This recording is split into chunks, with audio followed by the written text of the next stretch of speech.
ఒక కొడుకు తన భార్య మాటలు విని ఆమె మోసపూరిత మాటలు నమ్మి ముసలిదైన తన తల్లిని అడవిలో వదిలేసి వస్తాడు. తల్లి అడవిలో వెళుతూ వెళుతూ కొడుకు వెనక్కి వచ్చేటప్పుడు దారి తప్పకుండా ఉండడానికి గుర్తుగా దారిలో గులకరాళ్లను, కొన్నిసార్లు పళ్లను వేస్తూ ఉంటుంది. కొంతకాలానికి కొడుకు భార్య మోసాన్ని తెలుసుకుని పశ్చాత్తాపపడి తల్లిని తిరిగి ఇంటికి తీసుకురావాలని అదే దారిలో వెళతాడు. దారిలో తల్లి వేసిన గుర్తులను చూసి తన తల్లి ప్రేమ ఎంత గొప్పదో అర్థం చేసుకుంటాడు.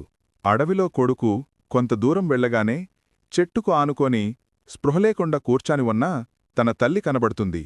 తల్లి కనబడగానే అమితమైన ఆనందంతో వేగంగా కొడుకు ఆమె దగ్గరకు వెళ్ళి అమ్మా అని కన్నీళ్లు కారుస్తూ తల్లి భుజంమీద చెయ్యి వేస్తాడు. అప్పటికే చనిపోయిన తల్లి కొడుకు ఒళ్ళోకి పడిపోతుంది. తల్లి చనిపోయిందని తెలుసుకొని గుండెలు పగిలేలా ఏడుస్తాడు. కొడుకు తల్లి సమాధి దగ్గరకు వెళ్ళి, అమ్మా, నాలాంటి కొడుకు ఏ తల్లికి పుట్టకూడదమ్మా, నేనే నిన్ను చంపుకున్నా, నన్ను క్షమించమ్మా అని సమాధిని చూస్తూ ఏడుస్తాడు. అక్కడే ఆ సమాధి దగ్గరే కొడుకు కూడా చనిపోతాడు.